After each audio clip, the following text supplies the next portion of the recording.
Welcome back. You're watching Stockwatch with me, Simon Brown, and joining me to take the stock-related questions tonight, Willem Oldewage from Nitrogen Fund Managers, Alex Duys from Umthombo Wealth. Please be sure, send your questions, email stockwatch@bdtv.co.za, SMS 41392, or on X using hashtag Stockwatch. Gents, thanks, appreciate the time today. Alex, let's kick off with you. Results coming through. Vodacom numbers, a lot of moving parts, a lot of asterisks adjusting for currencies and the like. Market was certainly pricing it down. Your take on the Vodacom results, and I mean, is there value here?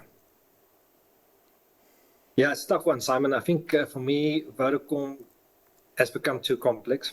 There are too many moving parts. And as a result, I think they've been destroying value for over the last decade.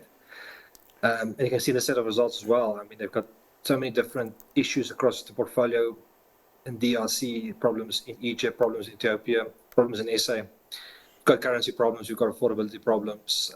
I just think the business has become too complex. In a way, MTN is the same. Yeah. And as a result, I think change is required, in our view. The management also been there for a long time now. If you look at the return metrics, ROEs have declined substantially. Dividends probably not sustainable where it is. Free cash flow negative. It's almost unheard of to say telecoms that produce that type of returns at the moment. So I think it's a tough one. But saying that if they do implement some changes, I would really look at it. But as it is in the moment, I'm quite circumspect. I'm sitting on the sidelines. Willem, your take on it? I mean, to a degree, they've become a utility, but and they're certainly trying hard in the fintech space. They're growing that customer base. Vodacom for you, and the numbers out earlier today. Yeah, so I think I can echo what Alex said. I mean, in South Africa, it's a very saturated market, and especially in the prepaid space, it's incredibly competitive. And Vodacom hasn't really been gaining market share, and because the market's saturated, it's hard to see any growth without taking market share. And then the African operations for all companies, but for telco specifically, has been incredibly difficult. Ethiopia has been a very high capital intensive market, meaning you need lots of towers to cover sort of a very large area with not a lot of consumers. Egypt's not been great. The silver lining, as you pointed out, might be fintech. So there's the M-Pesa business within Safaricom, but that also didn't perform in the results last week. So at the moment, there's not a lot of positive for Vodacom. So the biggest thing they still do is pay a dividend. But I agree with Alex. I'm not convinced that it's sustainable without any sort of change or further growth in their markets. Yeah, it was a nice dividend. I mean, make no mistake about that. But to both of your point, dividends are nice, but only if they really continue going. Willem, let's stay with you. What about Raubex? I thought the numbers looked quite good. The market, when I last checked, was selling it down. But we don't have much of a construction sector left. Raubex is one of them, and they really do seem to get on with their knitting. I tend to agree with you. I think it's a very good company with a good management team, and in construction South Africa, that's incredibly rare. So I think there's an opportunity at the spot price, and I think there's sort of large investors are sort of still working through the results and the numbers before sort of taking action. But all in all, I agree. Sort of constant growth and sort of constant quality operation with good prospects in South Africa. So I would definitely sort of have a more positive outlook than the market suggests at the moment. Alex, Raubex, as I said, the numbers look good, lots of solid growth coming through. A tough space, construction. Your take on the numbers in the company? I think important to note is that the guidance are still quite positive on infrastructure and roads, investing and so forth. So I think that part of the business will probably continue to do well.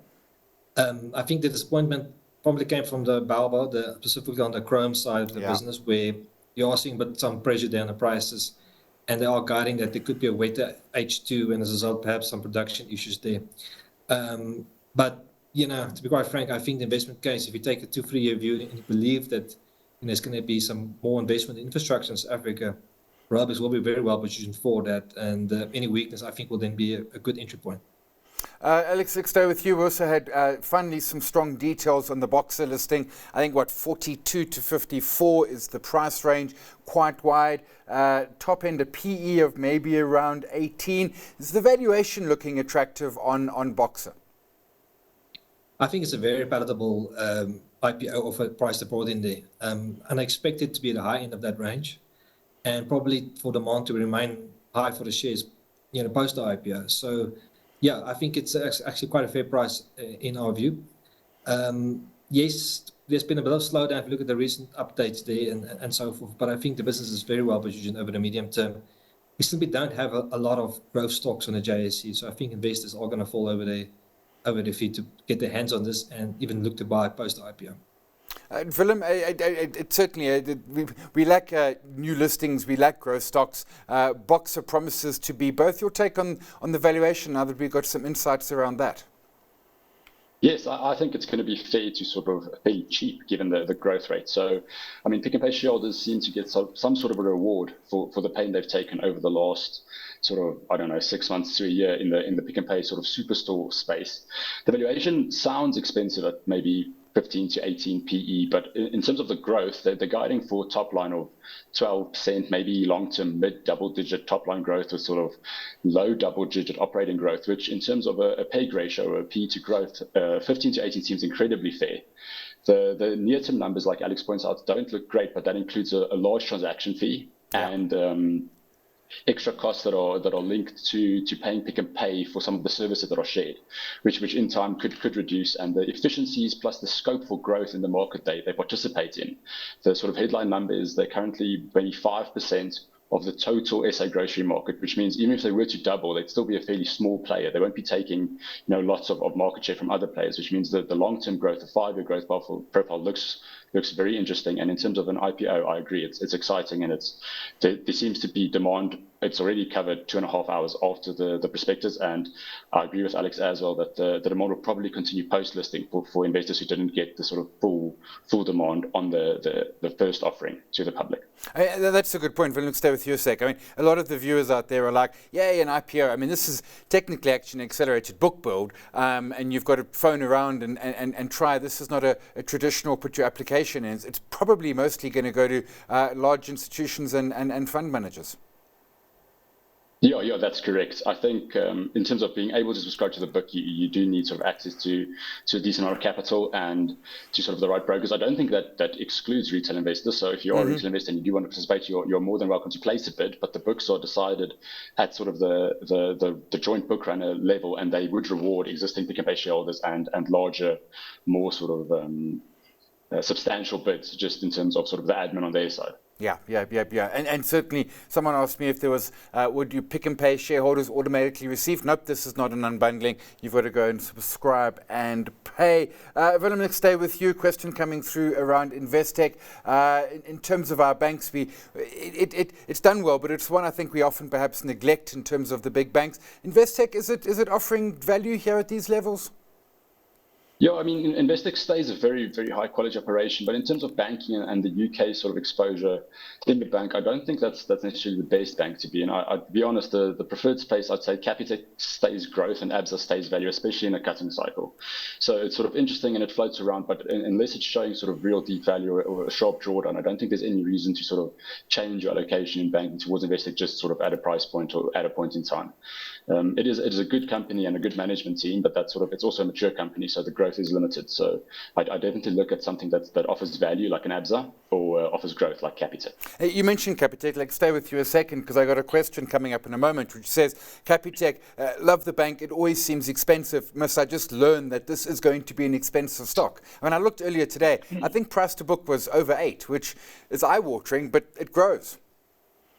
Yes, so I think lots of investors sort of still stick to valuing Capitec on a banking multiple, but it's more of a technology stock and a sort of growth, energetic sort of management team that changes the way the bank operates. So they take over the insurance industry, they're coming into business banking. So it's not only a bank. And in terms of the valuation, the growth can't last forever, but I think it can last for sort of maybe 5 to 10 years, which in which case a PEG ratio of 1.5 to 2 is still acceptable. You'll definitely sort of recoup your cash flows over the life of the business. So I think the valuation will stay elevated for the medium term, definitely, yes. Alex, your thoughts? Investec and Capitec, different extremes in many ways, but... Yes, I think on Investec, the easy money has been made. And if you look at the stock, we'll call it 3 or 4 years ago, from some of the past perspective, it was looking very attractive because... And they also did a lot of good capital allocation decisions by, unbundling or selling their stakes in Investec Asset Management 91, as well as some of the property assets. Now, I think the UK business rather is trading more closer to fair value. And I think now it's more about what type of growth rates they can achieve from here. So I still think they are upside, but not as much as we've seen over the last 2 or 3 years. So I concur there with Willem. There are probably better opportunities. In regards to Capitec, yes, I think the transactional part of the business also does deserve a much higher valuation compared to just traditional banking and so forth. Perhaps I'm a little bit greedy. I would like to have a slightly better entry point, but I do think Capitec is very well positioned. And as the business also diversifies over time, the capital adequacy will also drop, and that will also boost returns a little bit. So I think all in all, business is very well positioned. Foreigners love it. South African fund managers have recently bought it as well, post due news. So momentum is there. But if I'm just looking for that 10 or 20% pullback, then I'll probably buy some myself. Okay, I'm hoping for 2,000, but I don't know if I'm ever going to see that again. Unless, of course, they do a stock split. That's always perhaps the option there. Alex, quick stay with you before we go to break. Life Healthcare update. You and I have chatted a fair bunch. We've got a shrinking healthcare market these days. Your take on Life Healthcare update this morning? That's a good update. You can also see Life Healthcare share price has done very well since it did the corporate action, I don't know, a few months ago. And this pretty much reflects also in its numbers. It's a very good update there. But if you look at the SA component of the situation, and we are still ex-growth, as we have discussed before, and that's because African GDP per capita hasn't grown since 2011 or 13. Yeah. And we haven't seen really new members there. So, and if the fears of NHI and so forth stop not really going away, I think there is still a lot of investors that will not want to pay, call it fair value for SA hospitals. But certainly with the offshore component of the business looking quite attractive, we saw the numbers there, and the value unlock that could be there in the Alzheimer drugs and so forth, being well positioned there. So perhaps it's a better position compared to a Netcare, which is just currently on SA hospitals. Yeah, actually, I hadn't looked at the chart recently. It has completely recovered since that special dividend. Willem, quick before break, Life Healthcare? Yeah, I agree. It's a good company, and it has been performing well. It's been outperforming Netcare over the last sort of month or so. The big levers are also the offshore business, and I agree with the Alzheimer's drug 100%. I think it's good. I think it's rallied some, so I don't think it's as cheap as it was maybe a month or two ago. But overall, a good company with a good management team that seems to be executing. Yeah, and I take, Alex, your point, the distinction between it and, of course, Netcare and, of course, Mediclinic no longer on our market, being delisted. Question came through on our Twitters. Capital appreciation. Willem, smaller stock actually came to market as a SPAC, I remember, and managed to convert. They do the handheld devices when we pay with credit card. They're doing well, very competitive. Ultron's got a division there as well and the like. Your take on capital appreciation? We tend to like it. It is a good company, and it's a very nice space. Technology is always sort of the forefront, and it's an easy sort of low capital intensity sort of business. In terms of the payments, I think they have some technologies in their business that are sort of market leading in terms of maybe sort of phone to phone payments rather than phone to point of sale payments. I think that is very exciting. And in terms of the valuation, the share price is up a lot, but the valuation is still not onerous. So it's sort of there's sort of been a re-rating and sort of volatility around, I think it's about R1.60 mark. But I think there's lots of growth, and the company sort of proposition and the management and the sort of underlying teams are very well placed. And I think the value is still there. I don't think there's any reason to sort of stop liking it if you liked it up until now. Alex, capital appreciation? Yes, we do like it. So just on the payment side, so as there's the transition more to 4G technology, it means some of your 2G payment systems will have to become obsolete. So there's going to be quite a high natural demand for that, and capital appreciation will benefit from that. They've also recently signed a contract with a new bank, as well as extending an existing contract there. So that means that the pipeline is still looking good there. Where they are struggling is in the synthesis business. That's where they specifically work on Amazon Web Services and so forth. But it's because of a lack of expenditure from the clients. But they have invested a lot in staff and in IP creation and so forth there. So whenever the demand starts picking up, they will be well positioned. So we do like it. I concur with Willem. I mean, they do generate also a lot of cash. So they're very net cash position. So probably more deals could be expected down the line. But we like it, and evaluation, we think, is still quite attractive. So we'll see the results that will come out in the near term. Let's stay with you, Alex. We had numbers out from Omnia this morning. I got to say, mining was really good. Chemicals, agriculture doing okay. Mining, and they're talking around, it's certainly talking up their mining division. What did you take of the numbers? What are your thoughts on Omnia? Yeah, I thought it was a decent set of results for Omnia, considering the circumstances and so forth. It's still not easy. But they are more positive also on the agricultural side of things. I mean, they did expect things to be better there. Chemicals, we know manufacturing in SA has been under a lot of pressure and all the issues we had with load shedding and so forth. So you'd imagine there will probably be some margin expansion opportunities over time. And then yeah, mining. So I think the business is well positioned. I mean, this half they did invest a little bit of working capital and so forth, but the working capital is structurally a lot less than it has been historically. And that's why we've seen a lot of share buybacks and special dividends from the business. I think the only overhang at the moment is the size issue that they need to get clarity on.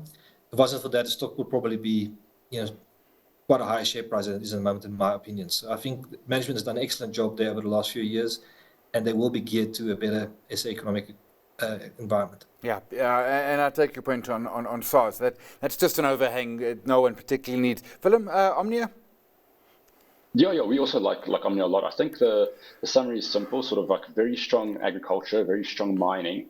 Everything apart from Zimbabwe seems to be doing well. I think chemicals is sort of known as a tough industry. The tax, as far as I can see, it has more to do with Zim rather than with SARS, which is very frustrating in terms of the size of their business and the impact on their effective tax rate. So the growth, I think, will come from the Hypox Bio, which is still coming in mining, and it shows just the international mining segment's growth shows that they are sort of extending their sort of levers into sort of the markets they're looking at, sort of North America and Europe specifically. So I think the result's good. The first half is genuinely much slower than the second half, so it only gives you that much color. But the tax seems to be the largest disappointment, and we sort of await a little bit more color on how they sort of work on that, or sort of provide a solution or a long-term sort of guidance on that. But otherwise, very strong results from agriculture, mining, and with good outlook on the Hypox Bio coming sort of in the next, I think, 6 months. Yeah. Let's stay with you, Willem. A question coming through around Mozambique, saying what JC companies are at risk in Mozambique. My sense is, from my memory, it's only really going to be Grindrod, and there were reports coming out this morning that, in fact, the border post has been reopened for cargo. 100%, that's correct. So obviously the Maputo port terminal, sort of the biggest exposure for any single company. There were some sort of rumors about coal prices and maybe sort of other, I think things like chrome also go through the Maputo border. But it seems to have been a bit of a storm in a teacup. There was a lot of noise and a lot of news, but ultimately the border is open and the port is operational. So Grindrod guided that the port was closed, I think maybe Wednesday or Thursday, and by Friday morning it had reopened. So there will be some sort of impact, and I don't think it'll be at 100% efficiency. But overall, I think it's not. There's no real companies sort of exposed to it anymore. Grindrod will have, I think they might give us an update, but other than that, I don't think things like coal prices or chrome prices were impacted at all. Yeah. So then let's stay with you for a moment, Willem. I mean, is Grindrod attractive? Certainly that Maputo port's done incredibly well for them. We know the challenges at the South African ports, Richards Bay, Durban, Raubex, as we move down the coast. Grindrod looking attractive? Yes, I'd say on a normalized basis. Right now, it does depend on the performance of the Maputo port, because the share price pulled back, I think maybe 15-20% on news that has come and gone. So on a normalized basis, it's incredibly attractive at the moment. It's worth 15-16 rand at least, and it's trading at sort of 13. So yes, definitely very attractive, very well run port, and there's still sort of the only competition stays chanceless, which means they have like a real chance to perform and sort of grow into that market. Alex, I mean, as Willem said, I mean, on a normalized basis, assuming the Mozambique situation doesn't get materially worse, assuming they can still get their goods to Maputo Harbour, Grindrod looking attractive? It certainly pulled back a nice bit. Yeah, we still certainly like it. I think if you also look at what ports and terminals businesses have gone and sold in Africa for much higher valuations than what Grindrod's trading in the moment. So if there's a potential private equity buyout and so forth, you can bet your bottom dollar it will be much higher premium than current share price. But other than that, yes, they've still got immense opportunities from a transit perspective. And also as they open the borders a little bit more, makes it easier to actually transfer through countries like Swaziland and so forth. That will be also a key beneficiary over time. But the trains don't need to stop at the borders and so forth. So still a lot of things that can happen there. It won't go necessarily always a straight line. It's a function of cyclical markets. We are seeing some commodity prices slightly under pressure and so forth. But I think if you do take a 5-year view, Grindrod is very well positioned in our view, and we like it. Alex, staying with you, leisure stocks, a question coming through. City Lodge, Sun International, Soho, they're different breeds in different senses in many ways. Is it a sector you like? Have you got a preference between the three? Yeah, we do. We really like Sun International.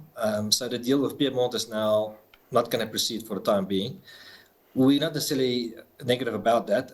So now it means that Sun International is very well positioned from a capital perspective, and it can most likely expect a special dividend, as well as the payout ratio to remain the same. So Sun International will easily give you 10% dividend in our view at the moment.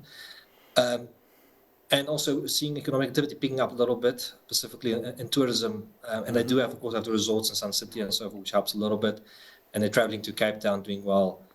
So we like Sun International. City Lodge will also benefit from it from some extent, but I think management has scored a few own goals there in recent past, and the last update wasn't great from occupancy perspective. So I think that valuation for me is probably a little bit on the full side. And Soho doesn't have the Sunbet or same investment in online betting. And I think that's a bit of a missed opportunity there that they could be to the benefit if regulatory risk comes to the fore. I mean, that's something that Johnny Copland, the CEO of Hoskin, had mentioned a while ago. So if that risk does happen, then Sun International might have problems. But if not, then Sunbet is well positioned within Sun International. So that is our preferred position at the moment. Willem, your take on the three leisures, City Lodge, Sun International, Soho? Yeah, we definitely share Alex's view in terms of Sun International. We were also not bothered by the fact that the Piedmont deal didn't go through, and the special dividend makes your sort of entry price much better.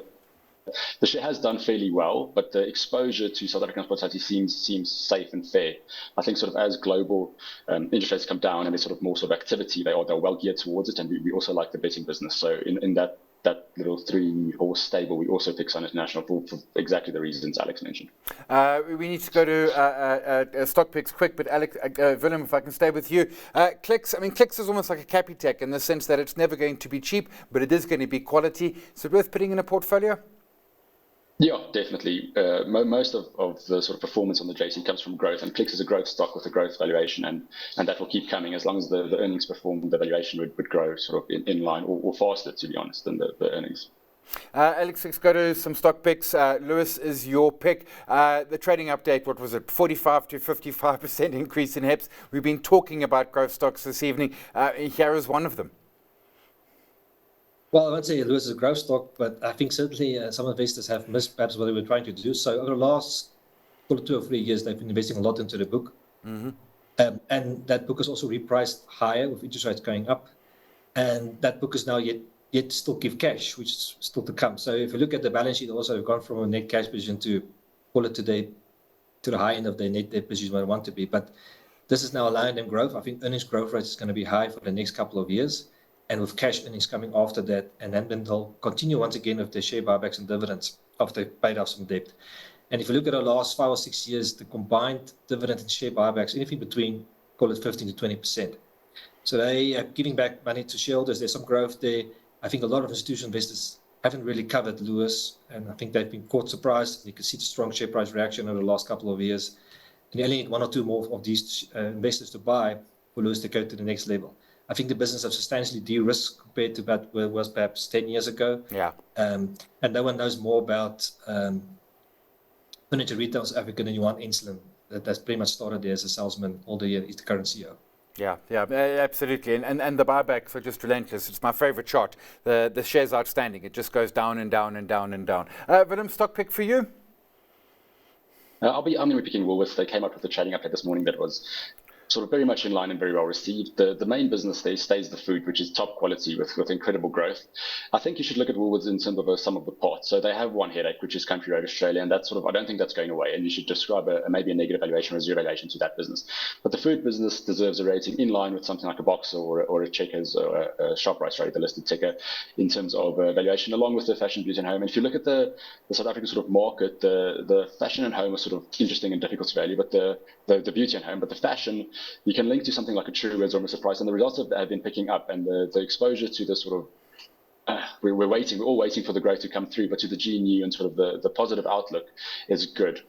So I think the rating is justified. I think the update's good, and the share price isn't onerous. It's been a bit of a struggler, to be honest. It's not been the best, sort of part of your portfolio. And I think the case remains, which means the upside remains. And at the moment, like I said, the big conviction there is the strong food business that doesn't seem to stop growing in terms of stores and sort of like-for-like growth. Yeah, and I take your point about the sort of the enthusiasm. We're all enthusiastic post the GNU. We're not yet quite spending. That's still to come through. That will come into the numbers. That's all for tonight's Stock Watch. Thanks to our guests, Willem Oldewage from Nitrogen Fund Managers, going with Woolies, Alex Duys, Umthombo Wealth, going with Lewis. Up next to close. Stay tuned.